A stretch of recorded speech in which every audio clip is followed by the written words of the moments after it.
Okay, I'm going to talk about data as far as defensive use of a firearm, where you have citizens that are using small micro pistols like 22, 380, 9mm, and stuff like that, and why it's okay for them to have small pistols with lower ammo capacity and stuff like that.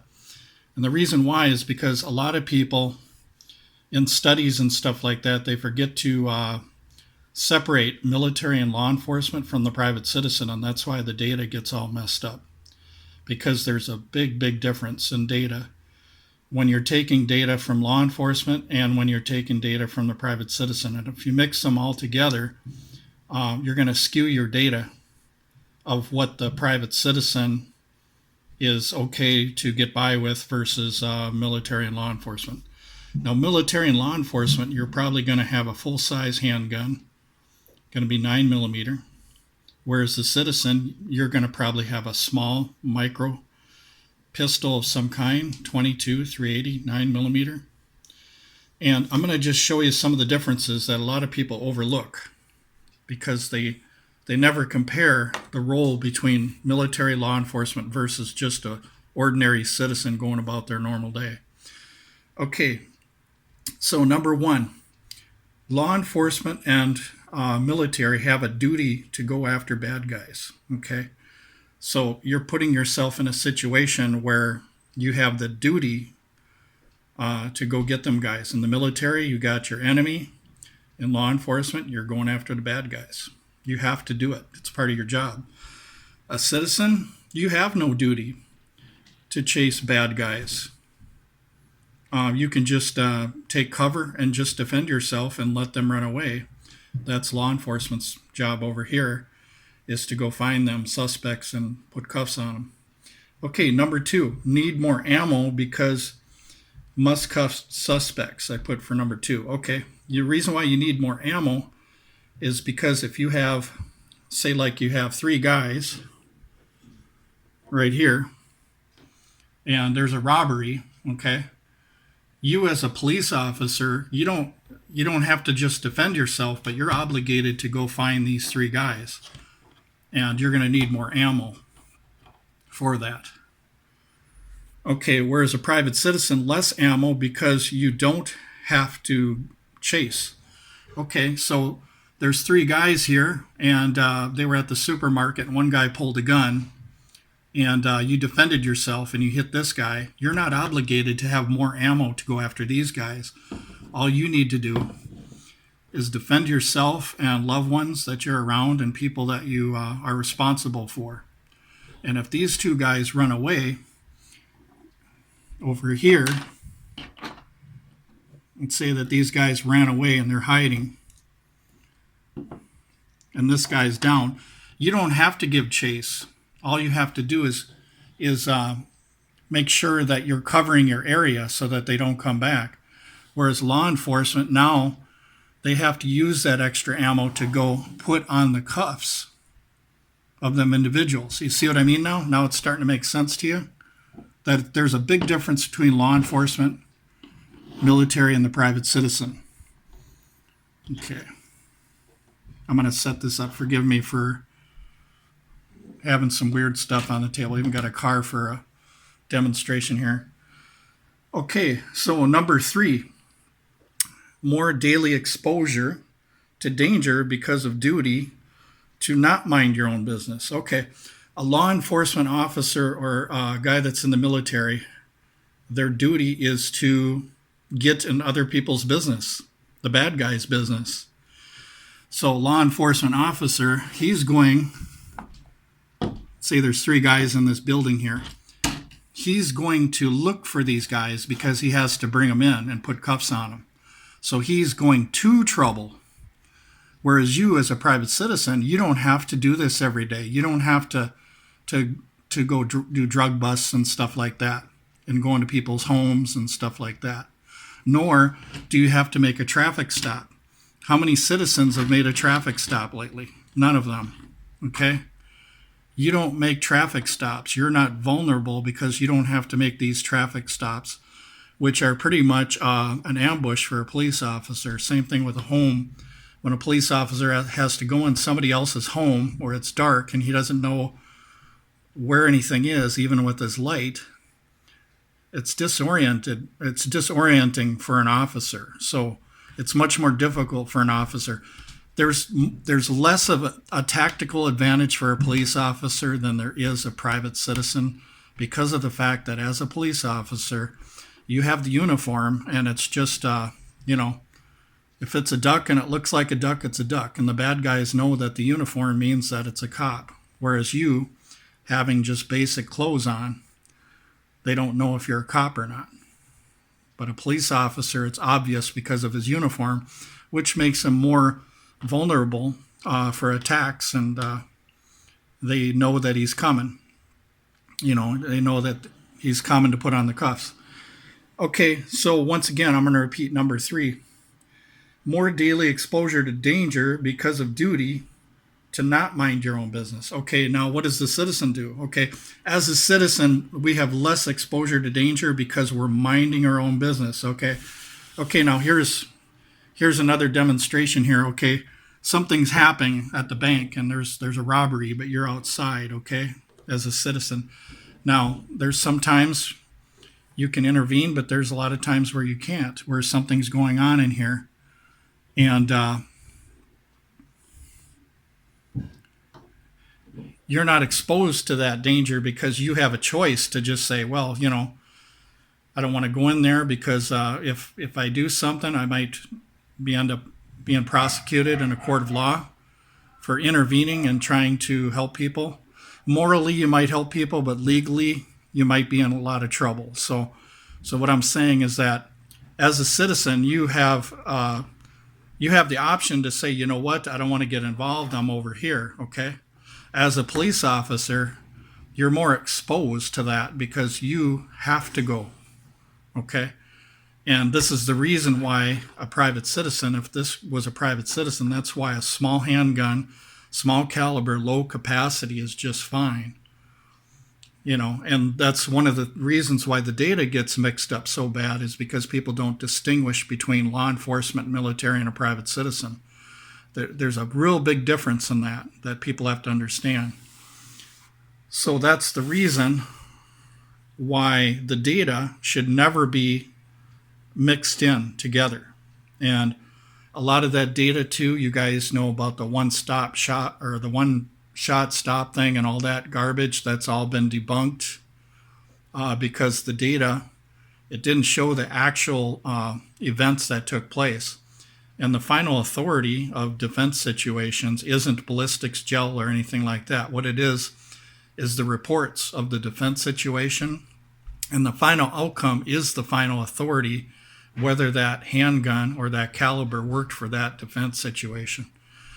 And what you'll find that the 25 auto, the 22 caliber, and smaller calibers like that they weren't the death sentence that we thought that they were, because we were judging that based off feelings but not facts. You have to have facts and not feelings.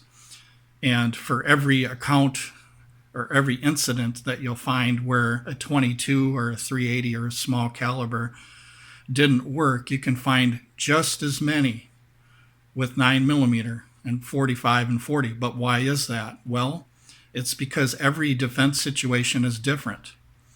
Everybody is different. You're going to have some people that have skill that train for defense, and you got some that don't. You got some that are going to fire one shot. You got those that might fire more shots. You got people that can shoot accurately. You got people that can't shoot accurately. And one of the things about smaller calibers, especially like a 22 or something, is you have very little recoil, so your shot placement is going to be good. And that's not to say that a 9mm 40-45 can't, have good shot placement. But what I'm saying is that if you take a 4-inch heart and you put a 22 caliber through that heart, or a 45, it's still going to be a loss in blood pressure. And the old saying is if somebody still wants to fight, if somebody still wants to do the attack, you keep shooting. You don't just shoot one round. And ballistic gel testing, what they'll do is they'll just fire one round into the ballistic gel, But they don't realize that in real life, you're not just going to fire one round. So if you want to do your ballistic gel stuff, you should fire all the rounds in the magazine into the ballistic gel. Then show the people the ballistic gel. You're going to see a bunch of Swiss cheese, okay? And that's what a .22 caliber, even though it has less energy, it makes a smaller wound channel. You're going to have Swiss cheese in you. Somebody that knows how to shoot and is going to shoot for the heart or the head is going to be successful in their defense situation. Once again, we're not talking about law enforcement or military that have to go after guys that are hid behind, hid inside buildings and stuff, and that are under a big influence of drugs, where they're going to have to be shot several times. Okay, that's not you. The average citizen isn't going to have that kind of problem. Now, if you do encounter that kind of problem, the defense situation that you're in, all you have to do is remember your training. Take cover, take shots for vital areas, and if you need to, shoot more, but also get back to cover. You retreat to cover as you're shooting. You don't just stand there and watch the guy come towards you. When you fire your first shot, you don't just sit there and look at him and wonder if he's going to keep coming. If he does keep coming, you can just move back and keep shooting. That's what people don't understand. People are always talking, police officers and all this other stuff have been talking about these guys jacked up on meth and all this other kind of stuff, and that's true, charging you or whatever. But the thing is that you can train to have cover, and you can train to retreat while shooting too. And not anything against law enforcement, but law enforcement was very poor with using cover. The reason why I know is because Dennis Tueller said that the number one thing that police officers neglect is good cover. So when they're going to a home and there's dangerous people inside here, and let's pretend that there's windows, what's happening with law enforcement is they're not taking cover where they know they can get cover. For instance, if you have a tree here, let's say that this is a tree in the yard, and let's say that this is a telephone pole. What a police officer has to do is he has to ask himself, where is my cover? Where is my cover? I don't want to be ambushed, but I need cover. So here's my telephone pole, okay? I'm safe here. Now I'm going to the tree. You always want to look for cover. And Dennis Tueller said that almost all of the deaths of police officers, a good percentage of them, where they weren't staying in the pocket and they weren't getting adequate cover. So you have to have cover. And that's one thing that's neglected. The biggest thing in any defense situation, the most important thing, is getting to cover and shooting to get to cover if you have to.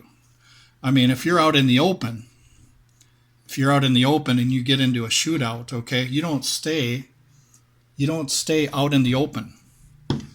You don't stay out in the open. If you got a revolver and you got all these guys right here, you don't just stay out in the open and shoot these guys. What you do is you shoot while you're getting to cover. So maybe you only get one guy, but you're at cover, and now you're defending from cover. Now, if these two guys take off, it's a success because even though you got a 5-shot revolver, these guys don't want any part of it. They don't want to know what the odds are that even if you got 2 shots left, who's going to get the last round. They don't want to be involved in that. So there's a lot of myths out there about multiple attackers and revolvers and stuff like that. To begin with, these guys don't even know if you have a revolver. All they know is that they're being shot at. And the other thing is these guys don't count shots. A bad guy isn't going to count shots if he doesn't even know what kind of gun you got, okay? So that's why 5-shot revolvers have worked in defense situations, because of that reason. Because from here to here, you're not going to be able to tell that it's a revolver or whatever it is, because you as a bad guy, all you know is that you're being shot at. And things happen so quickly, you're not going to know if it's a revolver, and you're not going to care about how many shots there are in that revolver. Because even if the guy's got one shot left, let's say that you got one shot left in your revolver while you still got your speed loader, but let's say that you just got that one shot left. How many of these guys want to take the odds of which one's going to get hit? None of them. You know, if I go skydiving with you and I tell you that one of the parachutes out of 3 of us isn't going to open, would you go with me? Hell no. Nobody wants to take that chance. So even though you just got one bullet and you got 3 guys, chances are that logically these guys are thinking to themselves, yeah, it's one bullet, but I don't want to get hit by it. And the other thing is, how do they know how many rounds you have in that cylinder? They don't know. So there's a lot of myths about revolvers, and a lot of times what they'll do is they'll say a revolver doesn't work in self-defense because you got all these multiple attackers. Oh, they're everywhere. And the truth of the matter is that it's shown and it's proven to be a fact that in big crowds, like Anaheim, California, I was in California, so I kind of know what's going on, and I've asked some people about stuff, you know, Compton and stuff like that. And a lot of the guys have said that when they hear a shot fired, they just simply just get the hell out of there. So they don't even know if it's a revolver. And a lot of times maybe it is a revolver. So this whole thing about, you know, multiple attackers, you know, you got 500 zombies and you only got a 5-shot revolver, that's a myth. You know, they're not all going to come after you. So none of them want to take that chance of knowing who's going to get the bullet, even though there isn't enough for all of them. So, and that's even proof here in Minneapolis when we learned a lot about the riots in Minneapolis. We learned that guys that had pistols and stuff, that they had, you know, 50, 100 people around them, and they would draw their pistol or something like that. And amazingly, the crowd didn't want to deal with it. They kind of let them have their space and get away. Well, then that's it. Then that's totally different than what people are saying online. So you can't trust people online, what they're saying about all these attackers coming at you at one time. It's just not true. So there might be rare times when something like that would happen, but the average person just doesn't want to get shot, and they don't know how many rounds you have. They don't know what kind of pistol you have. So this whole thing about revolvers and stuff it's just a myth that, you know, revolvers have been more successful in defense attacks than probably anything out there because of the fact that they're so easy to use. You're not going to have any jams. Somebody that doesn't practice a whole lot, somebody that doesn't train, all they have to do is pull the trigger. So revolvers are fine for self-defense, along with a good semi-auto that's in working order. That's reliable. Full-size gun. So the thing people have to understand is one of the most important things people have to understand about self-defense with pistols is there's really no research that can prove that a small pistol that with low capacity or a small caliber is an automatic doom. It's just not true, because for every one of them pistols that you find where it didn't work out, you can find just as many full-size guns like 45s and stuff like that where a guy got shot like 15 times and he didn't go down. You can find just as many reports. So the final authority on defense with a handgun isn't law enforcement, you know, putting in their 5 cents. It isn't some, you know, expert online or some gun school or anything like that. The final authority on whether a gun is effective in defense is, number one, keeping it separate from military and law enforcement and just focusing on only the citizen. So that's the final authority is the citizen and their report that they made about their defense situation. For every 22 that I've seen, I've never seen any problems where somebody wasn't able to defend themselves with the 22. So this whole thing about 22s, you know, oh, the ballistics gel shows this and shows that. Yeah, that doesn't mean anything because that's not the defense situation. So a lot of times you don't even have to fire one shot and the defense situation is solved. So, and that's probably way more accurate to say that, you know, it's probably not going to happen to you in your lifetime that you're actually even going to have to fire your weapon, because the odds they found is it's just so rare. And even if you did fire a shot, you still have the advantage because you have something on you to defend yourself. So, but anyway, I just thought I'd let you know the main focus. I did this cold turkey. A lot of you guys, a lot of you gun channels, you kind of have, you kind of practice things before you do your video and stuff like that. But I just go into a cold turkey. The only talk that I have on cards are these, but I know a lot of you guys, you have a big board up on your wall, and that's why you seem kind of professional, because you're just reading off of cue cards or pausing the video. Whereas somebody like me, I don't pause the video. I just go right into it, cold turkey, even if I make mistakes on my wording and stuff like that. So, but anyway, I appreciate you guys watching the video. Just remember that there's a difference between military, law enforcement, and the private citizen. The private citizen is going to be much, much different for what you need to defend yourself than, say, military and law enforcement. Now, there's nothing wrong with a full-size gun and 9mm and 45. There's nothing wrong with that. But I'm just saying that the data that they mix with these two, like one shot stop and all that baloney, that's not good data, because they don't show the actual people involved in the shooting so that you know where the shots were placed and stuff like that. Because a lot of times you'll find that the shots were placed in the wrong area where there's no vital organs and stuff like that. So, but that's the whole key, is shot placement. If you can't hit your target, if you can't hit vital organs or the brain, you can't shut the lights off and you can't drop the blood pressure, then that person, could have half their gut hanging out. They could still run, they could still attack, because if they don't lose a lot of blood, or if their brain doesn't get shut down, they're still going to be active in that fight. And you can tell a lot about this about just watching Bob Schaap, one of his videos, and Jerry Cirillo, or not Jerry Cirillo, but Jim Cirillo, and hear about what these guys are saying about how it's vital to have good shot placement and stuff like that, and cover. They always emphasize cover, and that's one thing that is underemphasized in the gun community today is cover. Because competition shooting, what they want you to do is they want you to run quickly from cover out in the open and shoot, when in fact you're training yourself basically for an ambush. What you should do is you shouldn't have any kind of time with your cover, because in real life there's not going to be any timer with your cover. If you have to stay there for 10 minutes, then you stay there for 10 minutes, but you're defending your area. But competition shooting, what it does is it kind of amps you up to want to get out of your cover.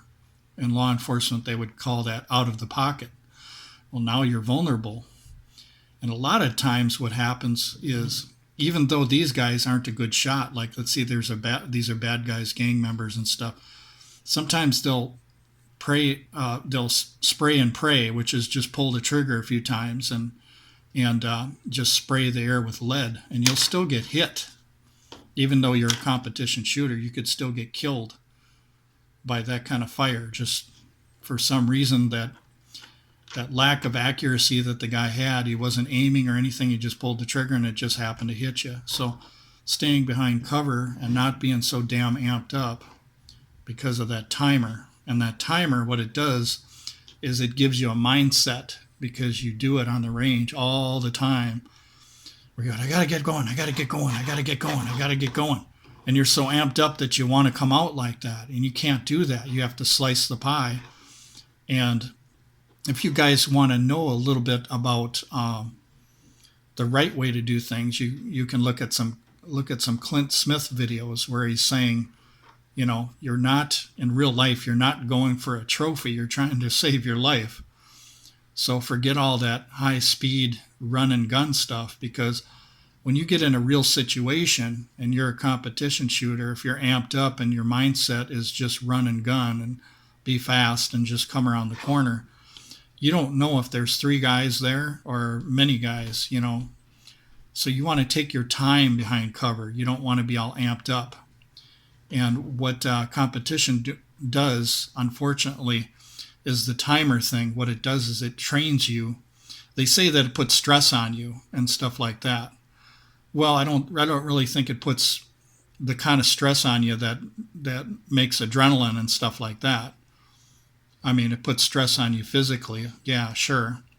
You have to be in shape too. If you're going to be in a shootout, you have to be able to run and be physically fit to defend yourself. But it doesn't draw adrenaline. It doesn't make you have adrenaline like in a real situation. So I don't think the timer should be worshipped so much today, to the point where all you care about is just your time coming out and going bang, bang, bang, bang, and then missing. Like, for instance, in competition shooting, if you miss a vital area in center of mass, what you can do is you can just subtract your points. Well, in the real world, if you miss that vital area, he could still shoot you. So competition shooting has a lot of flaws in the way they do things. But anyway, thanks for watching the video, you guys.